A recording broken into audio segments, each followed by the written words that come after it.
In the past, if anyone had ever asked about my childhood, I would have simply said that I had a pretty nice life. Aside from a few hardships at times, I was a lucky girl. My parents had been divorced in the past, and I may have been poor, but I had a family who loved me, and that was all that mattered. Like any other kids my age, I had a hard time adjusting and relating to others.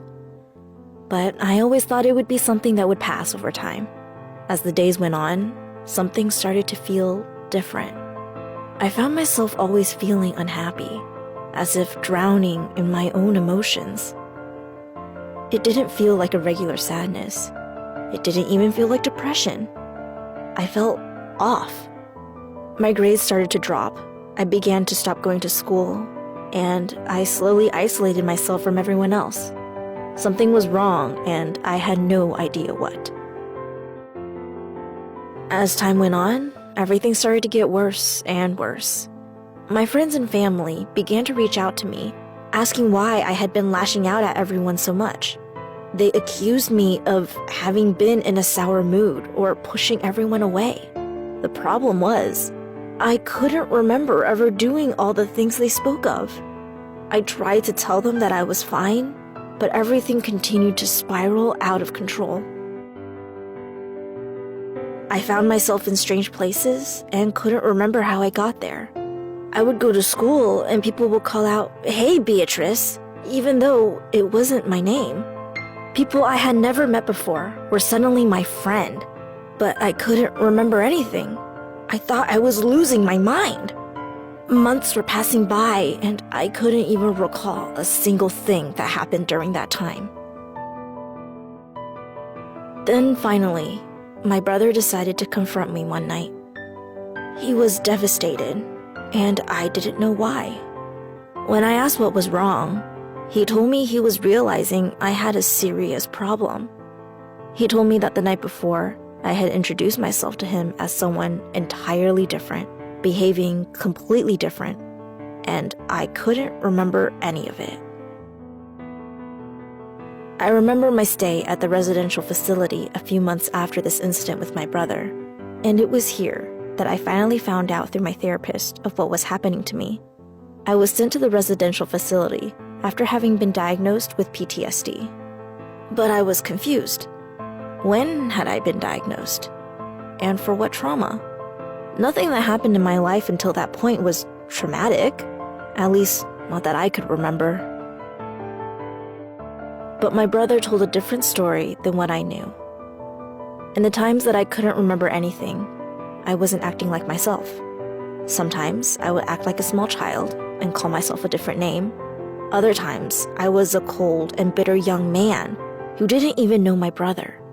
But with help from my therapist, my brother, and father, they were able to gather information to make a diagnosis. I was diagnosed with dissociative identity disorder, or NPD, as it used to be called.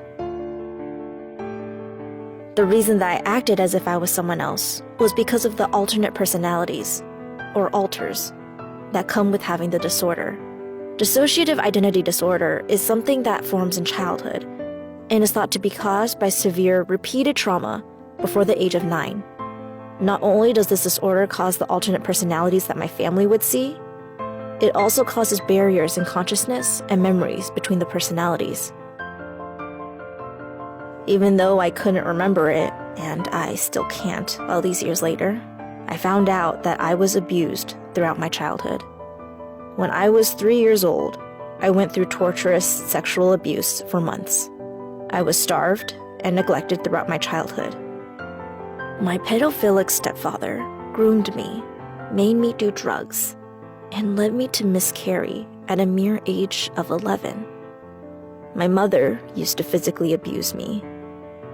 I also watched my stepdad almost kill my mom after beating her too. Not only this, when I was admitted to a mental hospital years earlier to escape the abuse at home, I was taken advantage of and assaulted there too. It made my head spin to learn everything that had happened. It made me sick. My whole world had just erupted. The hardest part was that I didn't remember any of it. Time and time again after my diagnosis, I would search my memory to remember these things, but I couldn't. I couldn't remember anything, no matter how hard I tried. No matter how disturbing, I wanted to remember it. I wanted to know if it was all just fantasy, or if it really happened. I struggled immensely to find happiness after learning what was wrong with me. Instead of helping, I felt like going to that facility had made everything worse. Not only did I have to deal with knowing of this abuse, I had to live with this disorder too. It made me feel like an outcast to know I had dissociative identity disorder. Anytime I saw it in the media, we were portrayed as being violent, bad, unpredictable, abusers. The mental agony from everything that had happened left me feeling drained and wondering why I even lived anymore. Everything I had known had changed so fast. My whole life had been turned upside down. But one thing had remained: a family that unconditionally loved me. Some of them rejected me after finding out what had happened to me. But my father and brother, the people I cherish most, loved me the same. They educated themselves on the disorder and made me feel less ashamed to have it. My brother made sure to be there for me through the hard times, and my dad made sure I was loved no matter what. And as the years went on with them continuously supporting me, I started to pick myself back up, and I learned to live with my disorder as well as find healthy ways to cope with all the pain. My brother helped make me, and the many alters who live within me, feel like we could be ourselves. Each and every one of us, no matter how different. I can honestly say that I am now happier, living a peaceful life where I've learned to cope with my disorder, as well as find the good in it. I've come to terms with my memory issues, and that I'll never remember all those things that happened in the past. I believe that it's for the better. So now I can live my life without remembering all the pain. I can now move on from the past and create a new chapter in my life.